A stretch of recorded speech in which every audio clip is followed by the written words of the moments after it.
Hello my dear students, welcome again to the next lecture. I hope all of you are fine. तो बच्चों last lecture में हमने आपको exercise 9.2 के 11 questions complete कराए थे सीक्वेंस एंड सीरीज के एनसीईआरटी बुक के। तो बच्चों आज मैं क्वेश्चन 12 ऑनवर्ड शुरू करवा रहा हूँ। तो वी हैव एक्सरसाइज 9.2, टॉपिक है अरिथमेटिक प्रोग्रेशन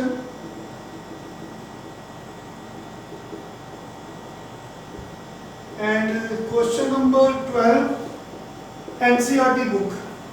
तो बच्चों the ratio of sum of m and n terms of an AP is m square is to n square. Show that the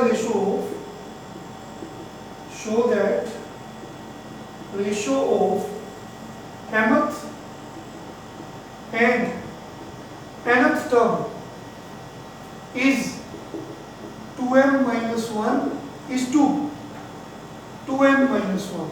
तो बच्चों गिवन है ratio of sum of m and n terms. तो एक AP given है आपको, उसकी आप m terms, sum of m terms और सम ऑफ n टर्म्स, उसकी रेशियो गिवन है हमें। तो क्वेश्चन में एपी की बात हो रही है, तो सपोज कर लो A B first term and D B common difference of an AP according to given. तो बच्चों what is given? Sum of m terms divided by sum of n terms is equal to m square over n square. ये given है, ठीक है बच्चों, इनकी ratio given है। तो SM कैसे निकालते हैं? It is m over 2, क्योंकि SM का फॉर्मूला क्या होता है? n by 2 2a plus n minus 1 into d। अगर आपको sm निकालना है, तो n को m से रिप्लेस कर देंगे। m by 2 2a plus m minus 1 into d। तो बच्चों n क्या आएगा? n by 2 fine 2a plus n minus 1 into d। तो इसकी रेशियो में गिवन है m square over n square. तो बच्चों ये 2 से 2 कैंसिल हो जाएगा, फाइन। अगर ये m को मैं नीचे ले जाऊं तो आप देखो m से m एक कट जाएगा, ये m इसके नीचे आ जाएगा तो एक m कट जाएगा। अगर मैं n स्क्वायर को इधर ले जाऊं तो एक n भी कट जाएगा। तो मेरे कहने का मतलब है कि हमारे पास देखिए बच्चों क्या बन गया, ये भी m से m कट गया, 2 से 2 कट गया, इस n से n कट गया, तो बचा गया 2a plus m minus 1 into d over 2a plus m minus 1 into d equal to m over n। तो बच्चों ये हमारे पास वो पहुंच गए हम यहाँ पे। तो प्रूव करना है mth टर्म और nth टर्म की रेशियो इसके इक्वल है। तो हमें mth टर्म और nth टर्म चाहिए। तो बच्चों देखिए जो गिवन है, मैंने इसको क्रॉस मल्टीप्लाई किया, 2a n से मल्टीप्लाई, ये n भी इससे मल्टीप्लाई होगा, तो ये n को मैं ऐसे लिखूंगा ना, n m minus 1 into d। 3 number multiply हो रहे हैं, तो ये एक n को किसी से भी मल्टीप्लाई कर दो। तो मैंने बच्चों n को पहले d से मल्टीप्लाई किया और फिर m minus 1 के साथ मल्टीप्लाई कर दिया, तो क्या आ जाएगा m n d minus n d। तो पहले n d लिखा, फिर n d को m से मल्टीप्लाई किया, फिर 1 से किया। In the same way cross multiply किया, m को 2a से किया, m d को अंदर ब्रैकेट से मल्टीप्लाई किया, m n d minus m d। तो देखिए बच्चों ये m n d से कैंसिल हो जाएगा जब इसको हम लेफ्ट हैंड साइड पे ट्रांसपोज करेंगे। तो देखिए ये इसी तरह से ये 2an है, ये 2am है। बच्चों एक तरफ ले जा सकते हैं इन्हें, 2an माइनस 2am, ये d की टर्म्स एक तरफ ले जाओ, माइनस एन डी उधर चल गया, प्लस की होगी, ये ऐसे आ गया। तो देखिए इसमें से 2a कॉमन आ रहा है, इसमें से d कॉमन आ रहा है, तो देखिए d की वैल्यू कितनी आ जाएगी, d ये नंबर उसके नीचे चल जाएगा। तो बच्चों हमने d की वैल्यू निकाल ली 2a के इक्वल, स्टोर कर लिया। हमें गिवन था कि according to given ratio of sum of m terms और n terms is m square over n square, उसको सिंप्लीफाई किया तो d इक्वल टू 2a आ गया। तो हमें चाहिए क्या, mth टर्म और nth टर्म की रेशो। तो हम जानते हैं, तो nth टर्म क्या होती है, a plus m minus 1 into D. तो mth टर्म क्या होगी, a plus m minus 1 into D. nth term क्या होगी, a plus m minus 1 into D. तो बच्चों अभी अभी हमने d की वैल्यू निकाली है, तो पुट कर देंगे 2a। देखिए इसको स्टोर कर लो, d की वैल्यू पुट कर देंगे 2a, यहाँ लिख सकते हो यूजिंग 1। तो देखिए बच्चों हमारा आंसर मिल गया। सिंप्लीफाई करना है, बस कैलकुलेशन वर्क है, बड़े आराम से करेंगे, प्रैक्टिस करेंगे, लिख के देखेंगे, फिर आएंगे क्वेश्चंस। तो बच्चों देखिए open the brackets, a plus 2am, ठीक है, माइनस 2a। तो ये कितना है, a plus 2am minus 2a। तो हमें रेशो चाहिए mth और nth टर्म की, ये 2am as it is, a minus 2am minus a। तो बच्चों 2am as it is, a minus 2am minus a। तो देखिए यहाँ पे a कॉमन आ रहा है, नीचे भी a कॉमन आ रहा है, a से a कैंसिल हो गया। तो यही तो प्रूव करना था हमें, ratio of mth term to the nth term is 2m minus 1 over 2m minus 1, hence proved. Now we have question number 13. बच्चों आराम से देखो क्वेश्चंस को, समझो, प्रैक्टिस करो, लिख के देखो, फिर आएंगे आपको। We have question number 13. If the sum of n terms of an AP, if sum of n terms of an AP is given to be 3n square plus 5n and its mth term is 164, show that, नहीं question है, find the value of m। तो बच्चों given that sum of n terms of an AP is 3n square plus 5n। तो बच्चों यहाँ पे first term नहीं given, ना तो कॉमन डिफरेंस गिवन है, only given is sum of n terms of AP, and कोई टर्म नहीं है जिसका नाम है mth टर्म, इट इज 164।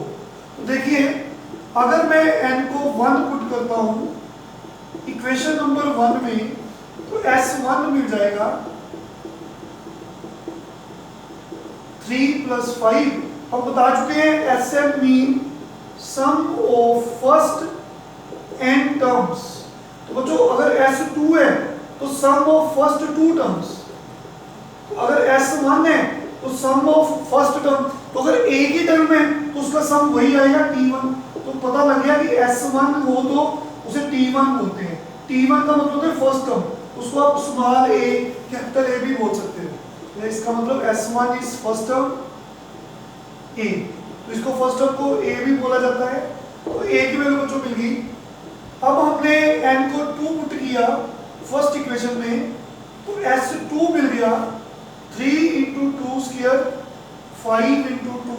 तो बच्चों S2 अभी बताया मैंने, सम ऑफ फर्स्ट 2 टर्म्स 4 3 और 12 प्लस 10 22। तो देखिए फर्स्ट टर्म की वैल्यू पुट करोगे तो सेकंड टर्म मिल जाएगी।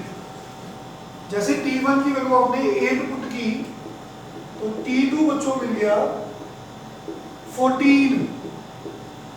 तो बच्चों AP है, AP में कॉमन डिफरेंस कैसे निकालते हैं, कोई भी दो कंसेक्यूटिव टर्म्स का डिफरेंस।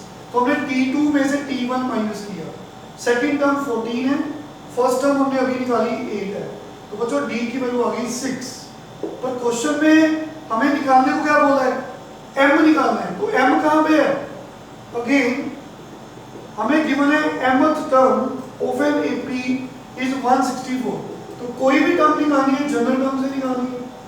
तो अगर फिफ्थ टर्म निकालनी है तो n को 5 पुट करोगे, अगर mth टर्म निकालनी है तो बच्चों n को m पुट करोगे। तो हमने n को m पुट किया तो mth टर्म मिल गई।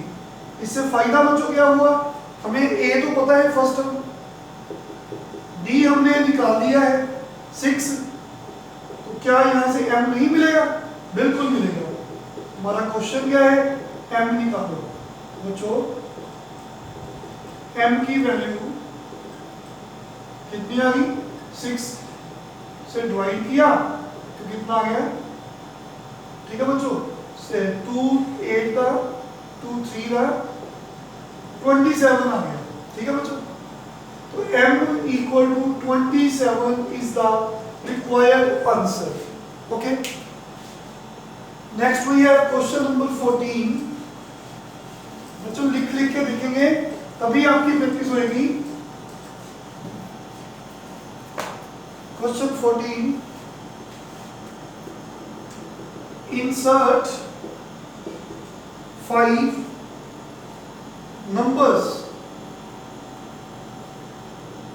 between 8 and 26 such that resulting sequence is in AP. This is important question. तो बच्चों we have to insert 5 numbers between 8 and 26 so that the resulting sequence given in AP. So let we have the 5 numbers between 8 and 26 be capital A1, A2, A3, A4 and A5. Let these be 5 numbers between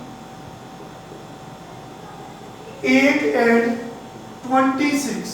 तो बच्चों therefore according to given 8, A1, A2, A3, A4, A5, 26 are in AP. तो अगर आपने इन दो numbers में 5 number insert किए, जो resulting sequence है 8 से शुरू हो रही है, इनके बीच में 5 नंबर्स इंसर्ट किए और लास्ट नंबर 26 है, दीज आर इन एपी। तो बच्चों 7 के 7 नंबर एपी में है, ये गिवन है। तो इस केस में जो नंबर आप इंसर्ट करते हो ना, ये वाले जो आपने किए हैं, याद रखना इन्हें हम अर्थमेटिक मीन्स बोलते हैं, इन्हें बोलते हैं अर्थमेटिक मीन। तो अर्थमेटिक मीन्स इंसर्ट किए, जब भी दो नंबर्स में आप नंबर्स इंसर्ट करते हो, अगर रिजल्टिंग सीक्वेंस एपी में हो तो बीच वाले नंबर इंसर्ट क्या होते हैं, अर्थमेटिक मीन होते हैं। कहने का मतलब अगर ये अर्थमेटिक मीन है तो ये सारे नंबर एपी में होंगे। तो नाउ बच्चों इसकी लास्ट टर्म कितनी गिवन है, 26, it is with 7th term of AP. देखिए गिनिए एपी की कौन सी टर्म है, 7th, 1 2 3 4 5 6 एंड 7। समझ लगी सबको। तो अगर ये एपी सीक्वेंस है तो इसकी लास्ट टर्म कितनी है, स्टार्टिंग से गिनिए 7 टर्म है। लेकिन अगर गिनना नहीं है तो सीधा जितने अर्थमेटिक मीन होते हैं ना बच्चों, उसमें 2 प्लस कर लो। 5 है तो 2 प्लस करो 7, तो 7th term is the last term. अगर मान लो आपके पास 57 अर्थमेटिक मीन इंसर्ट करने हैं तो लास्ट टर्म 59th होगी, तो मतलब 2 ऐड कर लो। तो 26 इज 7 टर्म ऑफ एपी। तो कोई भी टर्म निकालनी है जनरल टर्म से निकालनी है, तो n को 7 पुट करेंगे, 7 पुट करेंगे, a प्लस 7 माइनस 1 6, तो बच्चों a प्लस 6b। तो we have first term of the given AP. आप देख सकते हो कि 8 है, इस एपी की फर्स्ट टर्म जिसे आप a बोलते हो, it is given to be 8। तो बच्चों यहां से आप d निकाल सकते हो। 26 में 8 माइनस किया तो आपके पास 18 आ गया। तो d की वैल्यू 18/6 3 मिली। तो नाउ हम जितने भी अर्थमेटिक मीन है वो हम निकाल सकते हैं। A1 आपने क्वेश्चन में पूछा है इंसर्ट 5 अर्थमेटिक मीन्स, इन्हें नंबर्स को अर्थमेटिक मीन्स बोलते हैं। तो A1 it is the second term of AP। तो बच्चों AP की है सेकंड टर्म है, देखिए 8 से शुरू हो जाओ, लास्ट टर्म जो होती है वो दो अर्थमेटिक मीन जितने होते हैं उसमें 2 प्लस कर दो। लेकिन A1 क्या है, A1 फर्स्ट अर्थमेटिक मीन, लेकिन सीक्वेंस जो AP है उसकी ये सेकंड टर्म है, गिनिए 1 2, तो सेकंड टर्म ऑफ AP। तो सेकंड टर्म ऑफ AP इस फॉर्मूले में n को 2 पुट करिए, तो 2 - 1 is 1, तो second term of AP is 1D, तो second term of AP is A plus D। तो बच्चों A हमें पता है 8 है, D हमने 3 निकाला, तो A2 is the third term of AP, third term of AP, n को 3 पुट करेंगे इस फॉर्मूले में, तो A2 आ जाएगा A plus 2D। तो बच्चों A plus 2D, A कितना है आपके पास, A इक्वल 8 है, D कितना है 3। तो सिमिलरली आप बाकी भी निकाल सकते हो। तो बच्चों क्या आएगा बताइए, A2 आ गया, A3 कितना होगा, कॉमन डिफरेंस ऐड करिए जो सिमिलरली, ठीक है बच्चों, 11 14, ये 17, ये 20, ये 23, this completes your question, fine. तो बच्चों बाकी के सम्स आप ट्राई करेंगे तो आपकी AP खत्म हो जाएगी। तो 9.2 के हमने आज आपको 14 क्वेश्चन तक करवाने हैं, 4 क्वेश्चन रह गए, आप ट्राई करिए, अदरवाइज मैं आपको कंप्लीट करवा दूंगा question. Thank you very much, take care.